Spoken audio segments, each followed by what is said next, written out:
Way out the end of the track at 366 and 61. Turning the corner there at the far end. 366 and 61.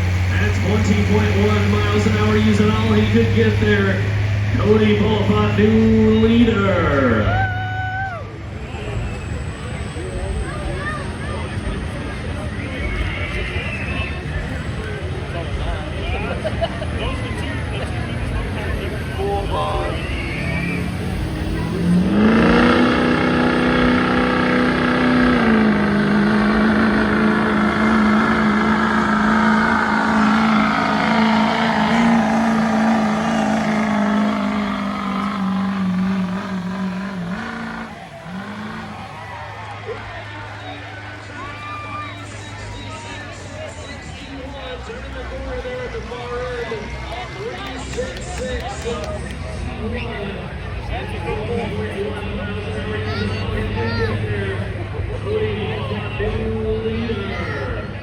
Well, guys, what you guys just witnessed was a truck pull down in Adrian, Michigan, which is the Lenawee County Fair, and we did get first place down there in the work stock diesel class, which is pretty exciting. I think we got second place by about 15 feet.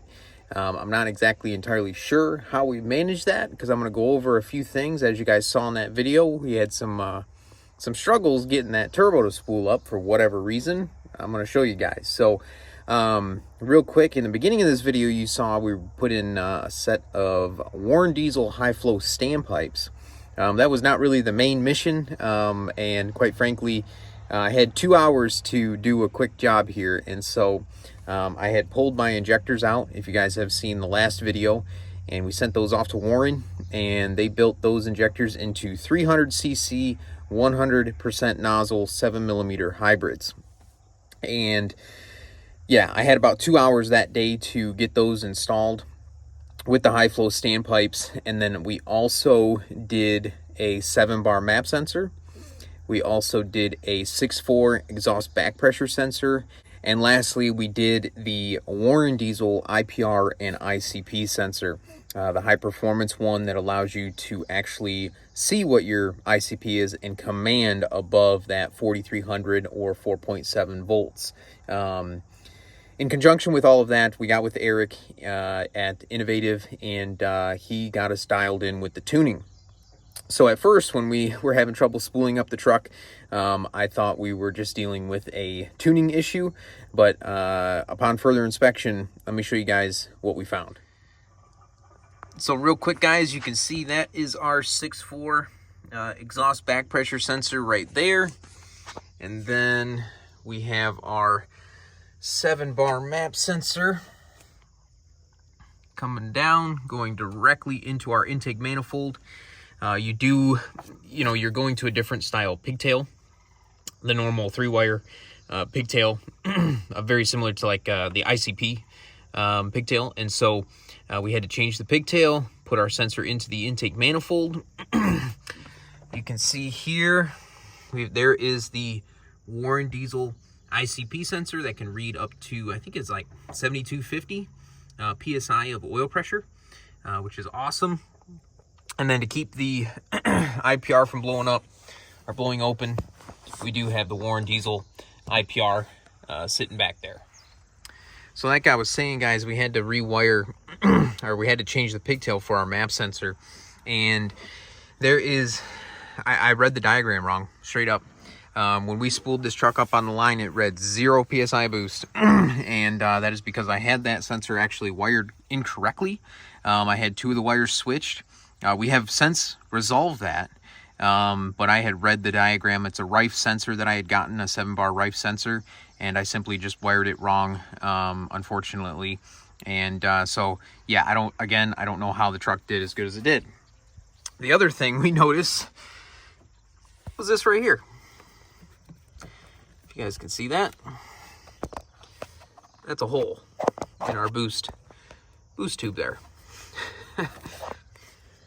So again, we made a lot of changes in a matter of like 2 hours. And at some point that boot ripped.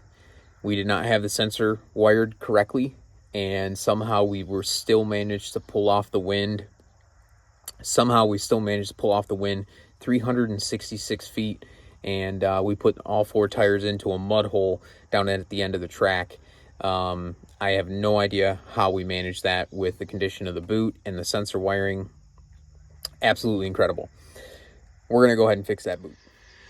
So we went ahead and got 2 replacements. We're going to keep one as a spare, but we do have another Banks boot here. I'm pretty sure we damaged that boot. If you guys remember, a couple years ago, we blew up our factory 2003 turbo. I'm pretty sure we had a nick in that, a damaged internally inside here.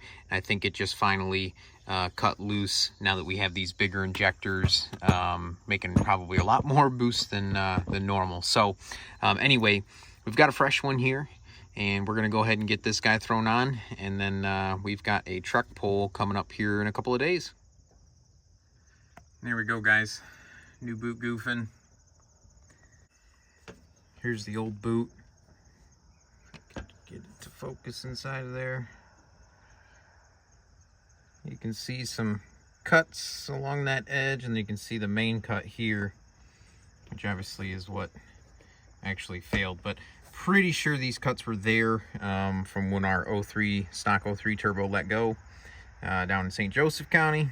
But it survived all last season. But with the new boost and power this thing is getting and has, it's just not going to cut it anymore. Let's go ahead and fire it up and do a spool test.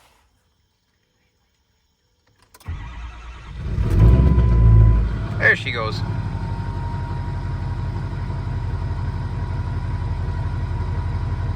We'll let it warm up here for a minute, and then we'll go ahead and do a spool test. 300 100s just idling nice and smooth.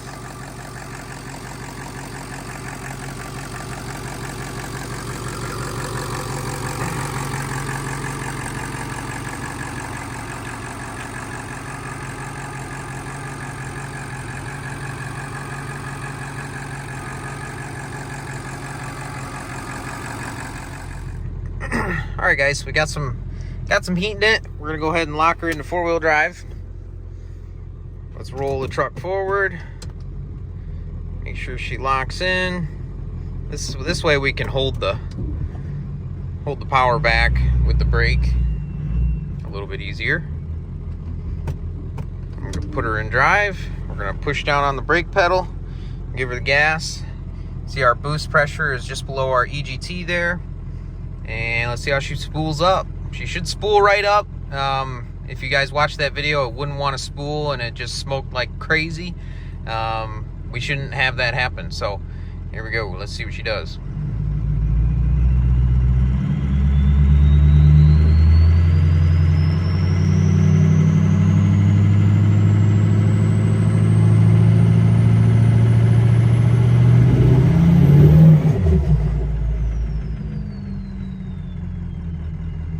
Well, that was much better. It would stop at about 1500 RPMs before and wouldn't spool. So this is much better already. Let's do another one here.